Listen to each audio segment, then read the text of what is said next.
کسی بہت بڑے بزرگ کا، ایک صوفی بزرگ کا قول ہے کہ جب خاندان نبوت کو، جب نبی پاک کے خاندان کو شجروں سے پہچاننا مشکل ہو جائے، جب نبی کا خانوادہ شجروں سے نہ پہچانا جا سکے، ایسے حالات پیدا ہو جائیں، تو اس وقت تو دو چیزوں سے خانوادہ نبوت کو پہچان سکتے ہیں، ایک تو ان کا صبر ہے اور دوسرے ان کی سخاوت ہے۔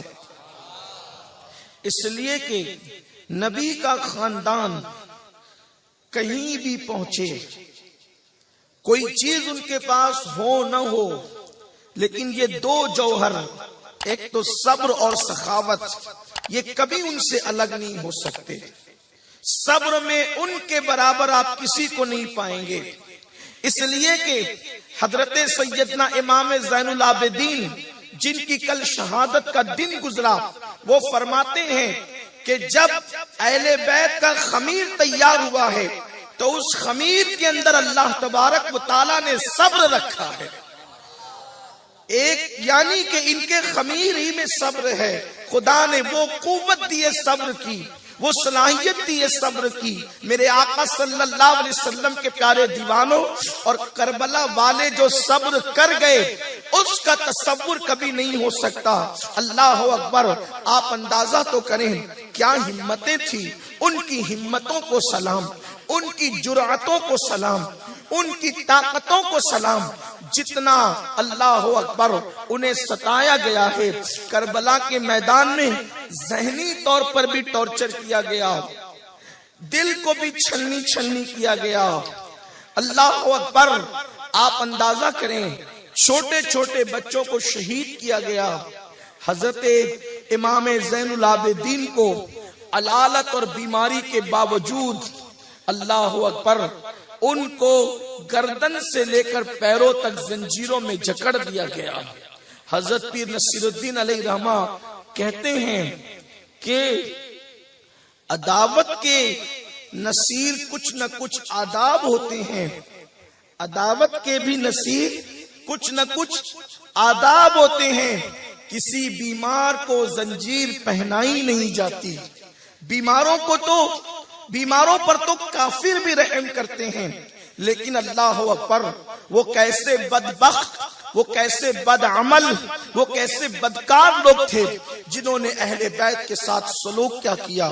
اگر آپ مابعد کربلا اور اہل بیت کی قربانیوں کو سننا چاہتے ہیں تو ذرا دل کے کانوں سے اللہ اکبر اپنے کلیجوں کو تھام کر وہ داستان سنیں۔ اللہ اللہ! ایک بات اچھی طرح یاد رکھیں، اگر انسان پر کوئی مصیبت آئے، انسان پر کوئی بلا نازل ہو اور اس کے پاس تسلی دینے والے موجود ہوں، ہمت دینے والے موجود ہوں، تو وہ مصیبت اتنی بھاری نہیں لگتی، اس لیے کہ لوگ موجود ہوتے ہیں ساتھ دینے کے لیے، سہارا دینے کے لیے، مدد کرنے کے لیے۔ مثال کے طور پر ایک انسان ہے، اگر وطن میں اللہ نہ کرے اس کے گھر کوئی حادثہ ہو جائے، بھائی آئے تسلی دینے، بہنیں آئے تسلی دینے، ماں باپ آئے تسلی دینے، تو اس وقت انسان کو ہمت ہوتی ہے۔ لیکن ایک انسان اکیلا سفر میں ہے اور اس کے ساتھ کوئی حادثہ ہو گیا، اب کوئی مددگار نہیں، کوئی معاون نہیں، کوئی تسلی و تشفی دینے والا نہیں،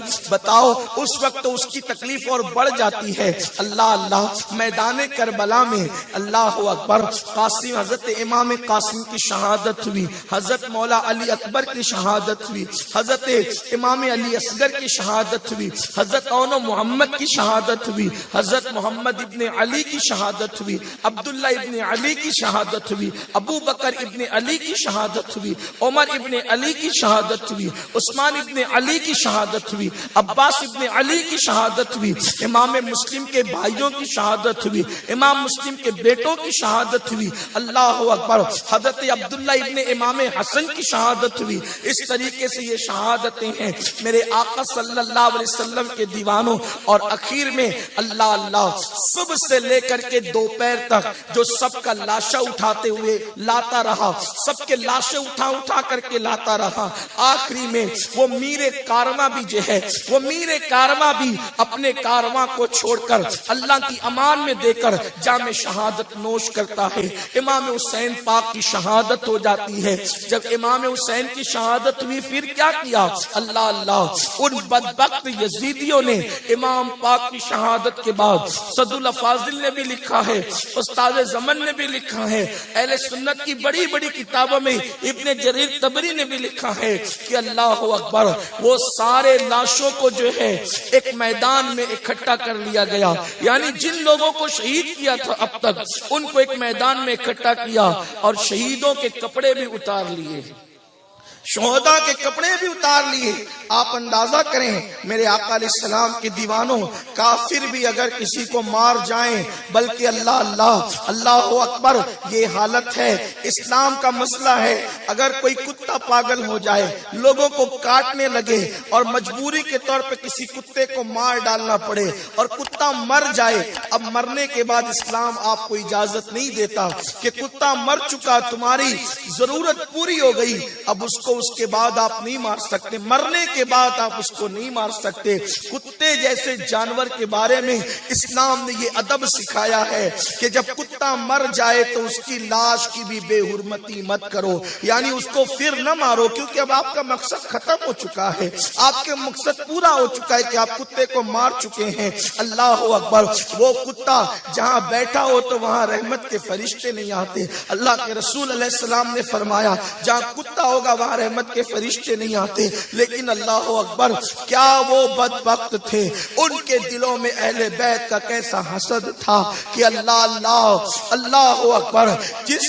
مذہب نے جانوروں کے حوالے سے یہ آداب سکھائے ہوں، اس نبی کا جس نبی نے یہ تعلیم دی ہو، اس کا کلمہ پڑھ کے اس کے وہ شہزادے، اس نبی کے وہ شہزادے جن کے لیے میرے نبی اپنے سجدوں کو طویل کر دیتے ہیں، جن کے لیے میرے نبی منبر سے خطبہ چھوڑ کر نیچے اترتے ہیں، ان روایتوں کا کون انکار کر سکتا ہے؟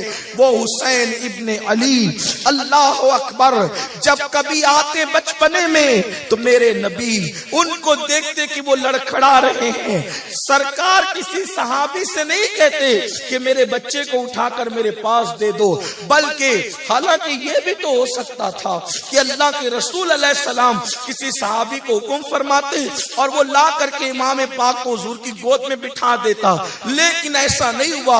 حضور علیہ السلام نے محبت کے تقاضے بھی پورے کیے اور لوگوں کو مولا حسین کی عظمت بھی بتائی. اللہ اکبر، وہ رسول اللہ اللہ جس نے یہ حکم فرمایا کہ خطبہ ہو رہا ہو تو آپ دائیں بائیں بھی نہیں دیکھ سکتے. احناف کے یہاں تو مسئلہ یہی ہے کہ خطبے کے درمیان آپ دائیں بائیں بھی نہیں دیکھ سکتے، آپ آپس میں بات چیت نہیں کر سکتے. وہ خطبہ جس کی اہمیت اتنی ہو، اللہ کے رسول نے خطبہ روک کر کے منبر سے نیچے تشریف لائے اور امام حسین کو اٹھا لیا اور اپنی گود میں بٹھایا اور جو خطبے کا عنوان تھا اس کو وہیں چھوڑا، جس عنوان پہ خطبہ ہو رہا تھا اس کو وہیں چھوڑا اور امام حسین کی فضیلت کچھ بیان فرمائی. آپ غور کریں، جس کی شان یہ ہو، اس حسین پاک اور ان کے ساتھیوں کے ان بدبختوں نے کپڑے بھی چھین لیے.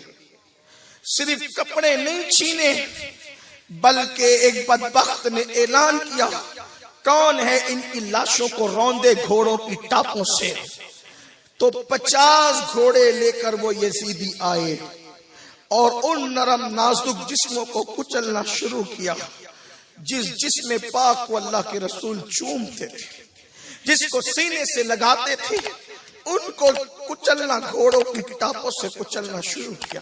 آپ مجھے بتائیں، کسی بیوی کے سامنے کسی کے شوہر کو تھپڑ مارا جاتا ہے، اس بیوی کے دل پہ کیا گزرتی ہے؟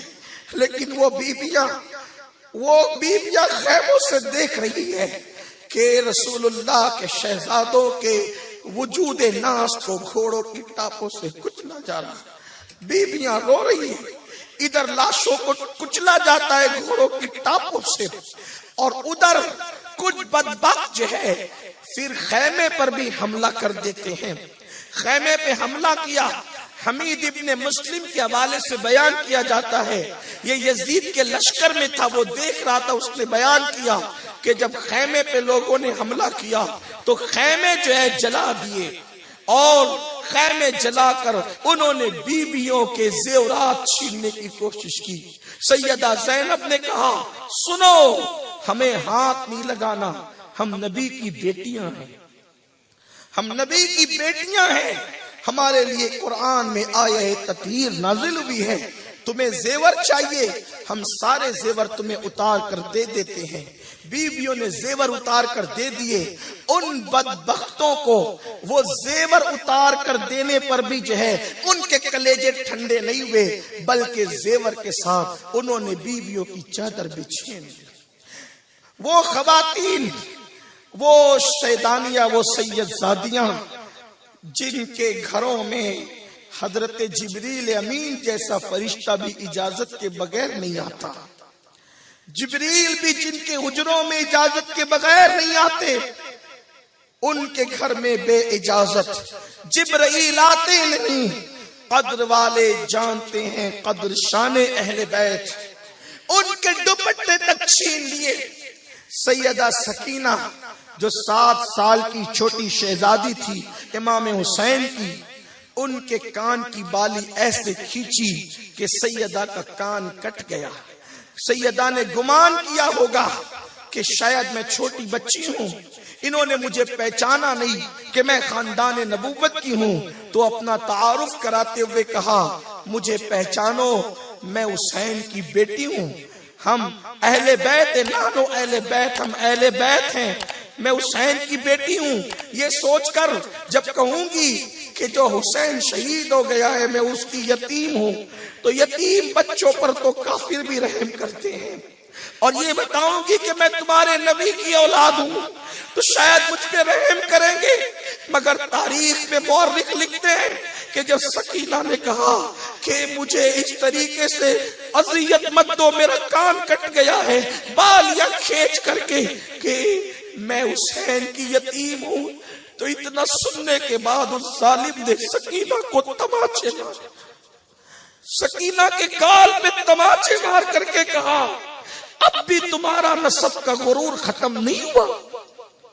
سیدہ سکینہ آخری دم تک اسی کیفیت میں رہی، وہ جو کانوں کی بالیاں چھیننے سے کان کٹا تھا، آخری وقت تک سیدہ سکینہ کے وجود پر اس کا اثر رہا۔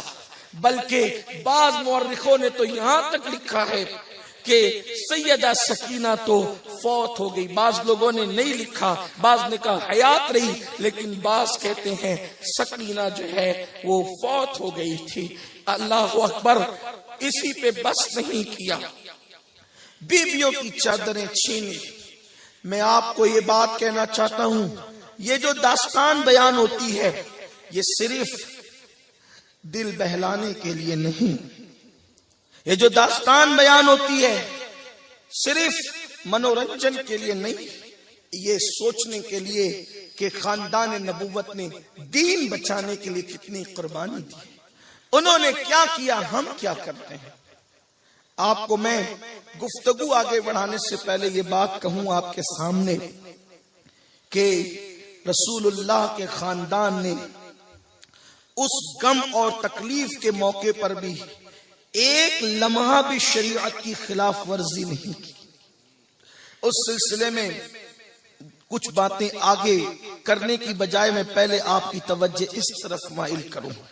سکینہ کے چہرے پہ تماچے پڑے، کان کٹ گیا، بیویوں کی چادریں چھین لی گئی، خیموں کو آگ لگا دی گئی۔ حمید بن مسلم کہتا ہے کہ حضرت امام زین العابدین بیمار تھے، کئی دن سے اٹھنے کی طاقت نہیں تھی، ایک چمڑے کا گدا تھا، اس کے اوپر حضرت امام زین العابدین لیٹے ہوئے تھے، بیمار تھے، اٹھ نہیں سکتے تھے۔ ایک بدبخت آیا اور اس نے حضرت امام زین العابدین کے نیچے کا وہ گدا ایسے کھینچا کہ اب زمین پر آ گیا، وہ گدا بھی لے کے بھاگ گئے، نیچے کا گدا بھی لے کر کے بھاگ گئے۔ یہ اقبال نے یوں ہی تھوڑی کہا ہے، غریب سادہ وہ رنگی ہے داستان حرم، داستان حرم اتنی آسان نہیں. پٹن والوں، یہ تمہاری زمین بھی خون سے رنگین ہے. تمہیں نظر آئے یا نہ آئے، میری اپنی معلومات کے مطابق اسلام کے لیے اس زمین پر جتنا خون بہا ہے، ہندوستان کی کسی زمین پر اتنا خون نہیں بہا. یہ زمین پر رہنے والوں، یہ شہیدوں کی زمین ہے، یہ کربلا والوں کے اصلی وارثوں کی زمین ہے. اس زمین پر اللہ کے دین کا مذاق مت اڑاؤ، ورنہ قبروں کے شہید اگر تمہیں قہر کی نظر سے دیکھ لیں گے تم کہیں کے نہیں رہو گے. یہ جو تمہارے گھروں میں سیریلوں کی آواز ہے، یہ جو تمہارے گھروں میں گانوں کی آواز ہے، یہ جو تمہاری شادیوں میں ڈی جے کی آواز ہے، یہ جو تمہارے جوانوں کے ہاتھوں میں شراب کے پیالے ہیں، یہ جو تمہاری بستیوں میں جوؤں کے اڈے ہیں، یہ جو تمہارے گھروں میں تمہاری بیٹیاں بے پردہ آوارگی کی طرف جا رہی ہے، آپ کیا سمجھتے ہو اللہ اکبر اس دین کو اپنے گھر تک پہنچانے کے لیے کئی لوگوں کے بچے یتیم ہوئے ہیں، کئی عورتوں کا سہاگ اجڑا ہے، کئی لوگوں کی جانیں گئی ہے، تب کہیں جا کر کے اذان بلند ہوتی ہے. اذان یوں ہی بلند نہیں ہوتی، اذان مؤذن نہیں دیتا صرف، بلکہ یہ جو قربانیاں دی گئی ہے اس کے صدقے میں اذانیں بلند ہوتی ہیں، جس کو سن کر کے تم بستر پہ سوتے پڑے رہتے ہو. ان اذانوں کے پیچھے قربانیاں بہت ہیں، ورنہ یہ اذانیں تو کب کی چپ ہو گئی ہوتی، یہ اذانیں تو کب کی چپ ہو گئی ہوتی. مؤذنوں کو مار دیا جاتا، اذانیں چپ ہو جاتی. اذان مؤذن سے زندہ نہیں ہے، اذان شہیدوں کے لہو سے زندہ ہے. نماز کا تصور نمازیوں سے نہیں ہے، شہداء کے لہو سے یہ سجدوں کا شبستہ آباد ہے. اللہ اکبر، اس قربانی کو محسوس کرو. جب کسی قوم نے اپنے بڑوں کی پرکھوں کی قربانیوں کو، اسلاف کی قربانیوں کو بھلا دیا، اس قوم سے عزت کے ساتھ جینے کا حق چھین لیا گیا. اہل بیت سے محبت، میں نے سنا ہے کہ اہل گجرات اہل بیت سے بڑی محبت کرتے ہیں، لیکن آپ سے پوچھتا ہوں کون سی محبت کرتے ہو یہ تو بتاؤ. اپنے جیسے کسی سے پیار ہو جائے تو قربانی دی جاتی ہے. وہ اہل بیت جن کے لیے رسول اللہ نے فرمایا کہ میری اہل بیت سے محبت کرو، ان کی تعظیم کرو، کیونکہ جس خمیر سے اللہ نے تمہارے نبی محمد عربی کو پیدا کیا ہے اسی خمیر سے اللہ نے اہل بیت کو پیدا کیا. نبی کا اور اہل بیت کا خمیر ایک ہے. خمیر سمجھتے ہو؟ روٹی ڈالی جاتی ہے تو اس کا آٹا جو ہوتا ہے وہ روٹی کا خمیر ہے. پاؤ بنتی ہے تو اس کا جو آٹا ہوتا ہے وہ پاؤ کا خمیر ہے. بلا تمثیل آٹے سے روٹی بنی تو آٹا خمیر ہو گیا روٹی کا. اب رسول اللہ صلی اللہ علیہ وسلم کہتے ہیں کہ جس خمیر سے اللہ نے مجھ محمد کو پیدا کیا اسی خمیر سے اللہ نے اہل بیت کو پیدا کیا. اور میرے امام اہل سنت اس کو یوں بیان کرتے ہیں، خون خیر الرسل سے ہے جن کا خمیر، خون خیر الرسل سے ہے جن کا خمیر، اس ریاض نجابت پہ لاکھوں سلام. جن کو خمیر گوندا گیا ہے رسول اللہ کے خون سے. اگر کسی میں زمزم ڈالا جائے تو وہ خمیر کتنا ادب والا ہو جاتا ہے، عزت والا ہو جاتا ہے. یہ زمزم کی بات نہیں ہے، خون مصطفیٰ کی بات. کجا زمزم، جس کو اسماعیل کے قدم لگے اسے زمزم کہتے ہیں. اور جو رسول اللہ کی رگوں کا خون ہو، اس مصطفیٰ جان رحمت خاتم النبیین کے خون سے جن کا خمیر پروان چڑھا ہو وہ اہل بیت رسول اللہ، رسول پاک کی اہل بیت ہے. تو عرض یہ کر رہا تھا، دھیان سے سنو کیا قربانی دی گئی ہے. بیویوں کی چادریں چھینی گئی، خیمے جلا دیے گئے. اب تھوڑا آگے کو کھسکائیں، ایک بار درود شریف پڑھ لیں. والنٹیئر اب نہیں بولیں، بس اب یہ آخری مرتبہ آپ چسکیں گے، اس کے بعد کوئی کچھ نہیں بولے گا، گفتگو سنیں آپ، تھوڑا سا آگے آ جائیں، جگہ دیں۔ اللہ کا اعلان ہے کہ تم اپنے ایمان والے بھائیوں کو محفل میں جگہ دو، اللہ تمہیں جنت میں جگہ دے گا۔ آگے آ جائے، ایک بار بلند آواز سے ذرا درود شریف پڑھے، نبی پاک علیہ السلام پہ، ان کی اہل بیت پہ درود پڑھے، بلند آواز سے عاشقوں کی طرح پڑھے، اللہم صلی اللہ۔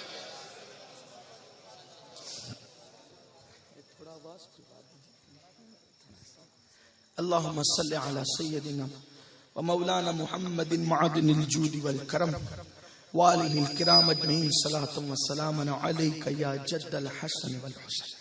اب اگر آپ توجہ میری طرف کر لیں، کیونکہ میں ذکر اہل بیت کر رہا ہوں، یہ وہ ذکر ہے جس سے کھوٹی تقدیریں کھری ہو جاتی ہیں، سوئے ہوئے مقدر بیدار ہو جاتے ہیں، مشکلیں حل ہوتی ہے۔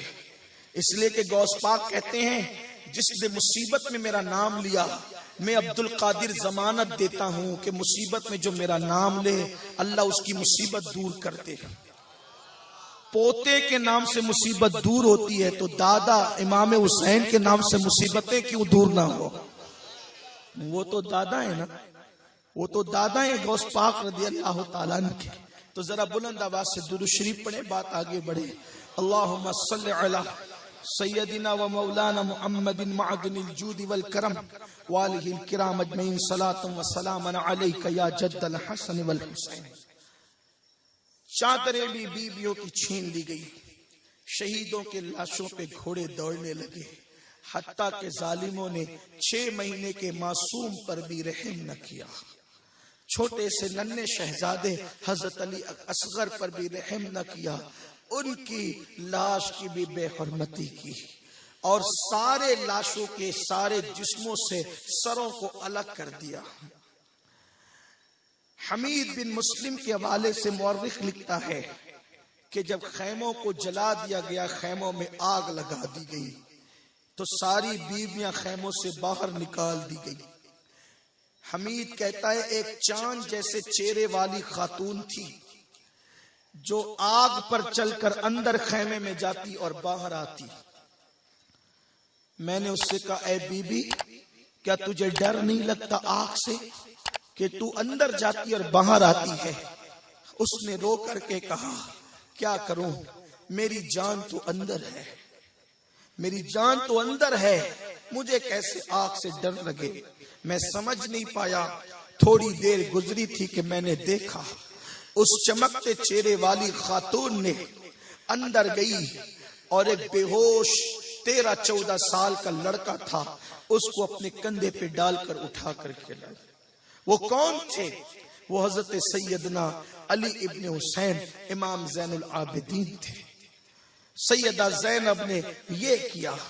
اس کے بعد اللہ اکبر، مورخین نے بڑی طویل داستان لکھی ہے کہ سورج کو گہن لگا، ایک آندھی سرخ اٹھی اور دن کے وقت رات کی طرح تارے نظر آنے لگے، یہاں تک کہ علامہ جلال الدین سیوطی تاریخ خلفاء میں لکھتے ہیں کہ بیت المقدس میں جہاں پتھر ہٹایا جاتا وہاں سے تازہ خون نکلتا ہوا نظر آتا۔ امام علی مقام کی شہادت کا اثر، لوگ کہتے ہیں شہادتیں بہت ہوئی اور شہادتوں کا ذکر اس طرح نہیں ہوتا، ہم کہتے ہیں ساری شہادتیں سراخوں پر، ہم نے کب کا شہادتیں نہیں ہوئی، لیکن مجھے کوئی یہ تو بتائے کہ کوئی ضعیف روایت بھی کسی شہادت کے حوالے سے ہے کہ وہ شہادت ہوئی اور اس کے بعد شہادت کربلا میں ہو رہی ہے اور بیت المقدس میں خون نکل رہا ہے؟ ذرا یہ تو بتائیں۔ امام سیوطی کی یہ روایت تاریخ خلفاء جیسی کتاب میں موجود ہے، جس کو اہل سنت بڑے اعتبار کی نگاہ سے دیکھتے ہیں۔